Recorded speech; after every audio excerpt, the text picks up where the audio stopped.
আজি ইউনিফাইড পেঞ্চনৰ বিষয়ে অলপ কম। মোৰ মতে ইউনিফাইড পেঞ্চনটো যিসকলে কম সময় চাকৰি কৰিছে আৰু তেওঁলোকে 2013 চনৰ বা বেলেগ হওক বা বেলেগ কৰ্মচাৰী হওক কম সময় চাকৰি কৰিছে আৰু ৰিটায়াৰ হৈছে। যিসকলে 1000, 1200, 1300, 1800 টকা পায় সেইসকলৰ কাৰণে মই ইউনিফাইড পেঞ্চনটো ভাল বুলি ভাবোঁ। কিয়নো 1200, 1800, 1000 টকাৰ পৰিৱৰ্তে তেওঁলোকে 10 বছৰ কাম কৰিলে কি পাব? 10,000 টকা লগতে দিয়া 5,000, 15,000 টকা পাব। আৰু যিসকলে 35 বছৰ, 40 বছৰ, 25 বছৰ কাম কৰিব তেওঁলোকৰ কাৰণে ইউনিফাইড পেঞ্চনটো বেয়া। কিয় বেয়া? তেওঁলোকৰ শতকৰা 10 টকাকৈ কাটিব আৰু কিমান পইচা হ'ব? এই 35 বছৰ 40 বছৰত কিমান টকা হ'ব? সেইখিনি শ্বেয়াৰ মাৰ্কেটত গভৰ্ণমেণ্টে লগাব। বহুত লাখ লাখ টকা হ'ব, কৰোৰ কৰোৰ টকা হ'ব। কিন্তু ৰিটায়াৰ হোৱাৰ পিছত তেওঁলোকে লামচাম পেমেণ্ট 6 মাহৰ এটা পাব, 6 মাহৰ দৰমহা এটা পাব। গতিকে সেইকাৰণে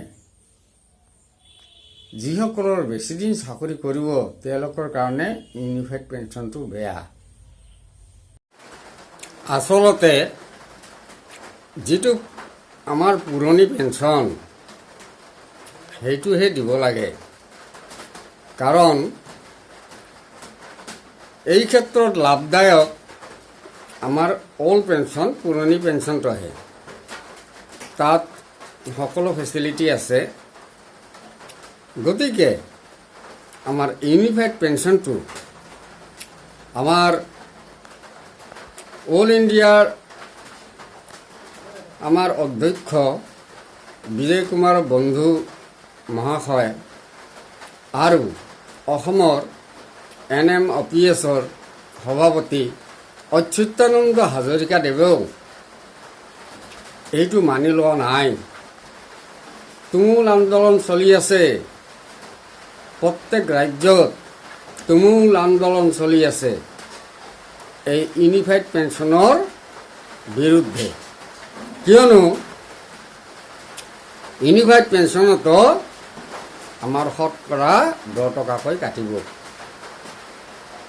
আৰু এই টকাটো সেই লামচাম পেমেণ্ট এটাহে দিব। সেইকাৰণে এইটো মানি লোৱা নাই।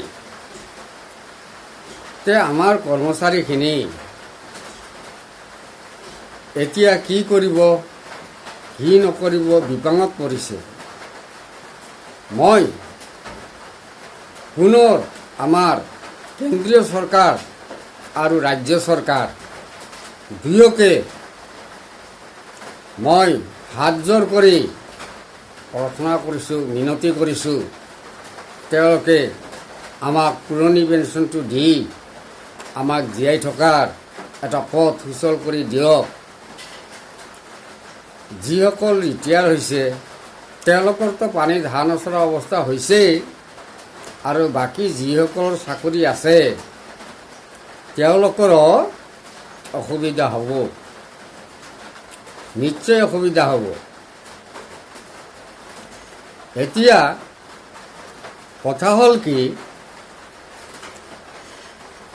বেলেগ ৰাজ্যত বা কংগ্ৰেছ শাসিত ৰাজ্যত আৰু পশ্চিমবংগত যদি পুৰণি পেঞ্চন দিব পাৰে তা আমাৰ এই চৰকাৰখনে কিয় নোৱাৰে?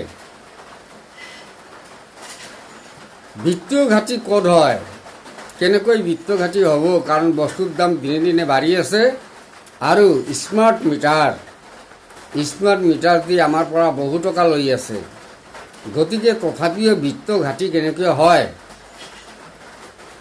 বেলেগ ৰাজ্যবোলা পশ্চিমবংগত আগৰ পৰাই পুৰণি পেঞ্চন চলি আছে, তেওঁলোকৰ কেলেই বিত্তঘাতী নহ'ল। তাৰমানে পুৰণি পেঞ্চন দিলে এই 10 টকাটো শতকৰা কাটিব নোৱাৰিব, সেইটো হ'ল কথা। এতিয়া কি ক'ম, চৰকাৰৰ ইচ্ছা, তেওঁলোকে কি কৰে। তথাপি মই কৰজোৰে প্ৰাৰ্থনা কৰিছোঁ যে আমাক পুৰণি পেঞ্চনটো ঘূৰাই দিয়ক। ধন্যবাদ।